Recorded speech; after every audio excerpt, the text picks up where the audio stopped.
Alright, hello everyone, my name is Shep, welcome back to the Butcher's Circus, and today I'm gonna be playing with a backline destruction team. So it's not just any good old backline destruction team, it's a Plague Doctor backline destruction. That's right, it's gonna be a double stress nuke Plague Doctor with her blinding gas as well as the occultist using his Stygian embraces to make sure that this is really going to hurt my opponent's backline. So we're gonna see if we can make it work. So already I'm getting quite lucky, but not only am I getting quite lucky, I'm double punishing my opponent. Firstly, because Rich's Cloak in the second trinket slot, this is a crime, this is a sin, you should be punished, you should maybe not be sent to hell, but you should definitely get slapped on the wrist if you do something like this. And you also have the spiked chain, which means going for these pushes is slightly on the unlikely side of things, but you know, that's okay, not the end of the world. I'm just going to drop a pulsar here because I kind of have a really squishy backline, and my opponent kind of has Reign of Sorrows with Crushed Hemlock, so I need to make sure that these characters can survive for at least a little bit. Now here's the deal, my occultist has really weird abilities, because having the team setup that I have here, I've had to sacrifice Demon Spool because I need the final ability, so I need the Weakening Curse. It's a backline destruction team, so I need the best artillery. I have to use Stygian Embrace to give her the stress nuke, right? And since I decided not to bring Reclaim on the Flagellant, I really need a self-heal on the Occultist, so I've really been put in a very weird spot when it comes to all these characters. So first things first, I'm actually, believe it or not, I'm actually gonna go for the Binding Gas first. Oh, 84 to hit. 84 to hit and it whiffs already. Yeah, you know, I reworked the Plague Doctor and I gave this ability 1 more accuracy and I gave this trinket more accuracy because you should not be missing these. Okay, that's very fortunate, but it's an ability that's overall much more powerful and overall on a much more powerful character. It should not have the same accuracy as Blinding Gas, and this character gets a 15 accuracy trinket that works really well with his character design. She gets a 15 accuracy trinket that only works for Blight, it doesn't work for the rest of her abilities, doesn't work for her stress health, so really unfortunate how her trinketing is done, but regardless, that will not dissuade me from trying to take this W. So now I'm gonna go for the Reign of Sorrows, and thankfully I do get both hits, and I also get the extra stress from the Crimson's Hook, which is quite nice. This is my first offensive move. Pretty much. I tried getting that vessel, but it didn't really work out too well. They're gonna go for the attack whistle, and I guess there is some justice in this roll because they get a quadra hit with their... Okay, let's tone it down a bit. 97 accuracy into 25 dodge, 26 dodge, 55 dodge, and 30 dodge. Not only do they get all 4 hits, they get a crit. They get a crit on the character with the highest amount of dodge. Yeah, I see how it is. So here's the thing. As much as I want to go for the stress nuke now, I also can't really do it, because if I go for the stress nuke, I'm not using Abyssal Artillery, and not using Abyssal Artillery is griefing the match here, because with Fleshbound Grimoire, there really is no better move. I thankfully get another resist here, I'm very glad for that, and honestly, while you might be thinking, come on Shep, just use a command buff, make sure you have a guaranteed hit chance. I'm not gonna use a command buff for a 15 dodge character. It's just inhuman to do that. I just have to go for the bells here. It is just inhuman to do such a thing, so I'm just gonna go for the bells. I might get stunned here. Let's be honest, I might get stunned on my occultist, and that would be pretty bad, but I'm still gonna do this. I don't think spending 1 out of my every 2 turns guarding here is really gonna get me too far, considering everything my opponent has. They're actually gonna go for the punish here on the flashlight. I totally disagree with that. You have something called Reign of Sorrows into the squishiest backline imaginable, and you're not going for it? Yeah, now that's griefing. That's grieving. I'm gonna go for another Binding Gas, hopefully apply the debuff again with the accurate file. 84% hit chance, nice. And we do get the debuff on the doggy as well, so that's wonderful. Minus 40 accuracy on this vessel. This means that her accuracy right now is at 75 into 40 dodge, so her hit chance on my occultist is a 35. That sucks! That is a horrid amount of accuracy, so I'm really hoping that she gets punished quite hard and doesn't manage to actually pull it off. So I could go for the Abyssal Artillery now, but there's a bit of a problem, which is the fact that I'm going to waste a lot of stress unless I get some sort of act out, which is unlikely, but I am gonna waste some stress here. Oh, I hate it. I hate to do it, but I had to keep the flash on turn. But I get a crit on it. How fortunate. That means that the vessel now is actually going to take even more stress from the horror, and she's gonna go irrational as well, which is just absolutely wonderful. Sadly, the occultist doesn't give himself like plus 10 dodge when he gets a crit. That'd be really nice. That would be helpful. He just gives himself plus healing skills, which can be helpful, and it can also be completely useless. So we'll see which one it is today. There's gonna be a divine. Oh right, they have divine grace here. Oh jeez. Yeah, that means they just cure all the horror on one character. That really sucks. I don't get to go first, so I have to go for the redeem, or you know, I could go for the exsanguinate. I don't want to hit the flagellant. Oh, exsanguinate on the abomination looks rather good now, but can I afford it is the question. Can I afford to whiff it? No, I definitely can't. I have to go for the redeem here. If I whiff this exsanguinate now, I just lose the match on the spot. So no, I don't think so. I will not leave it down to an 85.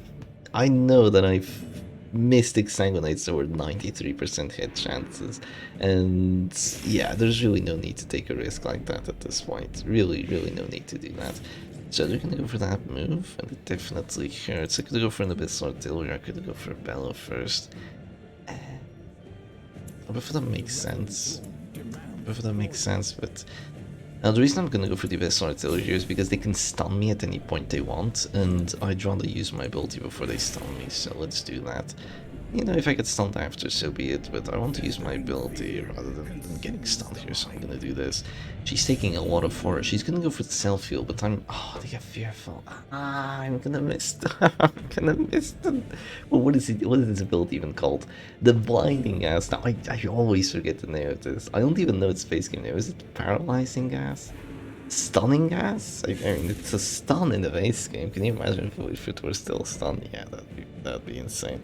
It would be nice if it was like a 50% chance stun. Like, just make it a 50... No, I'm not saying this would be a good idea, but if it were a 50% chance stun, you could like run brass knuckles on her, which sounds absolutely deranged, but it would actually be pretty cool. Even against the vessel right now, if they go afflicted, it would be insane, but of course this wouldn't actually give you like 25 stress if this gave you stun as well. That would be just, that'd be completely broken. I'm gonna go for the command buff here. I'm gonna go for the command buff now. I definitely need a bit more accuracy to hit that doggy, and I also will likely need the accuracy on my flagellant if push comes to shove. I want to hit those exsanguinates. So she's gonna go for the divine grace and heals for 30 and cures like, I don't know, like 50 worth of horror, so that feels terrible, but now I have a guaranteed hit chance on this doggy. Wait, is it? No, it's a 94. It's a 94, but thankfully I still get it onto this slippery little pup, and he has minus 20 accuracy. Did he resist the debuff? Look at this guy, he actually resists the debuff. You gotta be kidding me. You resist the debuff with 30% debuff resistance. Does this not give you 30? Ah, it gives you 30 move skill chance. What a garbage drink. What a garbage drink is what it is. Come on, even the occultist gets 30 debuff chance on his Hand of Glory. So I don't know what that's about. I don't know what that's about. Yeah, this is an exsanguinate turn. It's also a risk it turn, risk it for the biscuit, but honestly, I still have minus 50% healing skills for 2 rounds. They're just hitting my flagellant a bit too hard. So I'm gonna do this onto the abomination, make sure that he starts taking some hefty bleeds, and completely ignore the flagellant. That's what I have to do here. The thing is, if I just hit this flagellant, I give him redeems, and I give him drop to death store healing the other characters, I have to leave him for last. If I don't leave him for last, I just lose, so I can't let that happen. I do get a blight stress there, but yeah, the stress is stacking up. It is stacking up a lot right now. I still haven't been stunned, so I guess I'm still gonna go for my action here, and I could go for the weakening curse, but it shouldn't do enough. Yeah, it doesn't. Let's just go for the Abyssal Artillery now. Sadly, this isn't really the situation where going for the stress nuke would really be too good. It would be better if my opponent had like a shield breaker and went for puncture on my occultist, and then I could use the Stygian Embrace on the Plague Doctor to both keep her stealth, make sure she can't be punctured, which is actually really good synergy, and to make sure that she can still be the stress dealer while the occultist is all the way in position 1 where he can only weakening curse. But in this situation, yeah, I felt like that wouldn't be the smartest thing to do. So now he's dropping down to 0, and I mean, at this point, if you drop a heal on him, you're griefing the match. You are absolutely griefing the match. Oh no, my occultist, he's at this door. I must heal him with my battlefield medicine. If you do that, you are losing the match on purpose. You are throwing it. You are absolutely throwing it, because if I heal him here, do you wanna know what happens? Yeah, sure, I healed the DOT, right? I healed the 6 DOT and I healed him for 3.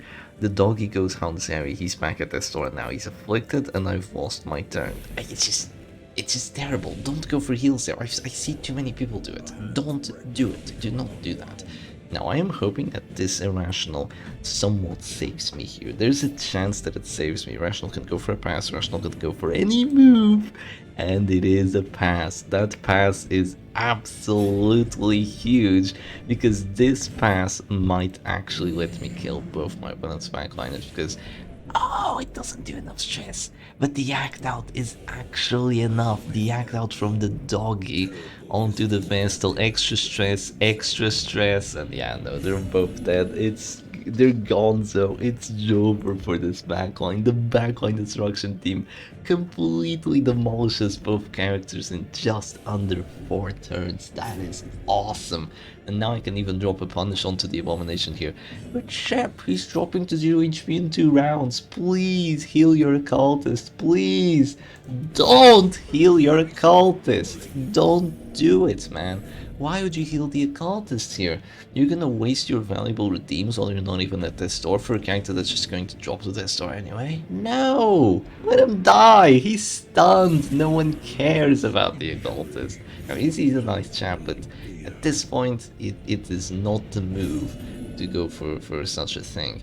So, at this point, I think the move would... Oh, I have the Disorienting Blast. Why did I bring this garbage ability? Why do I not have Noxious? Why do I not have Noxious Blast? That sucks.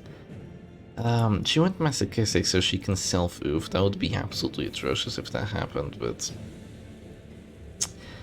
Yeah, this is a rough spot to be in, but what I think I want to go for here is this. This could turn out really poorly for me. Let me just throw that out there. This could go really poorly for me. The way this could go really poorly for me is if they transform slam my flagellant, which means that they get to go first next round, and it means I can't guard and I'll be at this store. Now, the reason that's not absolutely atrocious is because I have a Plague Doctor to go for the heal. But the problem with that is that the Plague Doctor is going to drop to that store and she's masochistic. And because she's masochistic, she could oop herself before I'm able to actually save my flagellant, and if that happens, then by the start of next round they might go for the 20% death loss. So there's a lot of things going on here, but my opponent just goes for the death solution. Yeah, whatever, why not? Right, why not? Well, in that case, I might actually be considering the heal here, but let's consider a couple times, Shep. Let's consider a couple times. I'm still dropping to this store. He's still dying from stress. Maybe not. Righteous Cloak. She's still dying. Honestly, I have 3 Exsanguinates and the Man at Arms. All I need to do here, I had a missed chance on that, by the way. All I need to do here is kill this Abomination and it's over. There's nothing my opponent can do. That's all that needs to happen. I just kill the Abomination, and my Man at Arms and Flagellant can do this. It could go into the sunset together and just absolutely take the W here. That's all I gotta do. Just get rid of the Abomination, and then it's all over between my Man at Arms and this Flagellant. So my opponent had Vestal, and I had Occultist and Plague Doctor, so definitely a bit of a troll match from both players, but we're trying to make this work. It's not over. I don't know who's gonna take this. This could very well be a double death blow, and while it isn't, it still really hurts. Okay, let's pray now. Let's pray that I don't get a crit. I have extra crit chance, but let's pray I don't get it. Okay, I didn't get a crit. but that also sucks. They go for the self-heal here. That's a lot of stress healing again. They're still dropping to this store though. I don't have Noxious Blast. Oh, going for the guard here might be the move. She's masochistic though. Let's use her turn first. Let's use her turn first. Okay, she doesn't do anything. Yeah, I guess I need to keep her alive here. Fine, I'll save my characters, if that's how you want this game to go. I'll save my characters now. Fine, I'll go for my guards at last onto that Plague Doctor. Now imagine the Abomination goes stun and gets it immediately. If he was in a position to do that, it would happen. Believe me, that's what would happen. The reason I saved the Plague Doctor here is because she's a direct healer, and having a direct healer is much better than not having one. So he's gonna go for that, and I live again.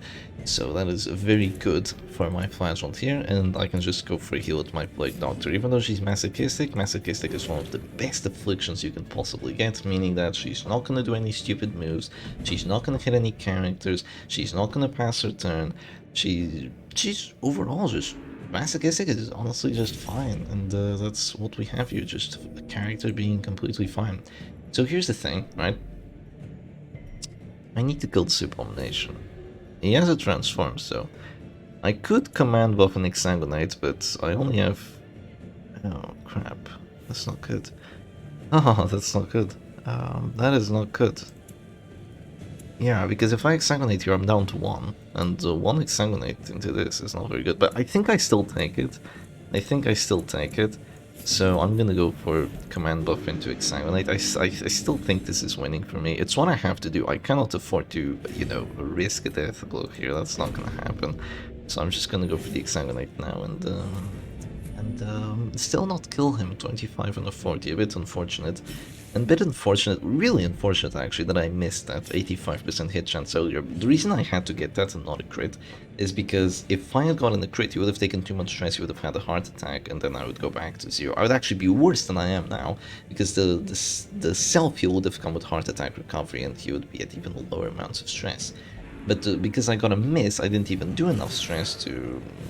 bring him down to 0 and didn't make him have a heart attack from dropping to the store, so a bit unfortunate, but such is the way with the Butcher's Circus. So now they're gonna go for that move, and what I can do here actually is that I can move back 2 positions, but the problem with that is that then my Plague Doctor gets hit, which I don't really want at this point. So instead I'm just gonna guard again. Oh, I have to guard again to keep her alive. I really hate guarding my characters so often. It's just such a massive waste of turns, because Bello here would have been wonderful. I'm just passing this turn. This turn is a pass. Yeah, this turn is a complete pass, actually. I'm just gonna heal and pass pretty much. This is what I'm doing. Do I heal the Flagellant? Yeah, sure, why not? I could Disorienting Blast him. That's an idea. That's an idea. Would that help me very much? It could help me a bit. It's very likely to move him. And could also daze him, though that wouldn't really change too much. It's also getting him closer to Affliction, which of course is quite good, right? Getting him afflicted would be great. And it also makes it so the Abomination is now dead. Unless he goes for a Slam, which is of course what he's going to do, but I mean...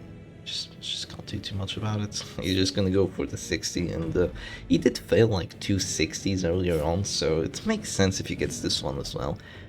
But he's gonna go for an act out, a little bit of stress to himself, and he's actually going to de-transform. I disagree with this move. I feel like if my opponent wants to... Oh no, de-transform stun. Am I guard broken? I am, but I'm not stunned, so I don't have to worry about it. So here's the deal, right? If I'm... No. My opponent is baiting me. I don't go Disorienting Blast here. Here's why. All I have to do is Bellow and Punish, and he's dead. If I go Disorienting Blast here, I force my Flagellant to use a heal, because then I won't have the heal saved for the Flagellant. And if I don't have the heal saved for the Flagellant, I have to use one of his very valuable heals, which I don't want to do. I'm keeping the Plague Doctor alive for a reason. Another question, is this team good? It feels like it has a lot of counterplay potential. That does sound good, and the team definitely has some strengths to it, but the team still sucks, it's still garbage. The reason this team is garbage is because it has a Plague Doctor and an Occultist. If my opponent has a Shieldbreaker or a Mark team, I'm just dead in 2 seconds, so no, this team is not good. I just have a good-ish matchup here, and it's also going relatively well because my opponent forgot that he could stun my occultist for pretty much half the match. So that's why it's going reasonably well. And it is, as of now, a 3v1 into this flagellant, and you know, if you can't beat them, join them. That's kind of the idea. You bring two characters that suck into flagellant, so you just bring a flagellant yourself, and now you have a counter to the enemy flagellant. It really feels like stress teams are forced to do this these days, because yeah, my opponent surrenders here because all I have to do, I mean, even with two characters, this would be near impossible for them to win. But all I have to do is guard the flagellant and then heal the man-at-arms if I want to, or you know, just keep guarding the Plague Doctor whenever they hit my flag. They heal my stress because, you know, he's a flagellant, and then all you have to do is just heal him with battlefield medicine. Is that what it calls? Battlefield medicine? Yeah, the battlefield medicine, and everything is perfectly okay. So yeah, sadly we didn't get a double stress nuke because honestly it's not a good strategy. It's not a good strategy. Everyone knows it's not a good strategy, but even in terms of, it's not a good strategy because having an occultist and a plague doctor is a bad idea, because it is a bad idea, but having an occultist and a plague doctor and doing that is an even worse idea, unless your opponent has a shield breaker. If your opponent has a shield breaker, you do that, you make sure the plague doctor doesn't get pulled, which is actually really freaking cool. So anyway, hope you all enjoyed today's video, and I'll see you again another time. Cheers!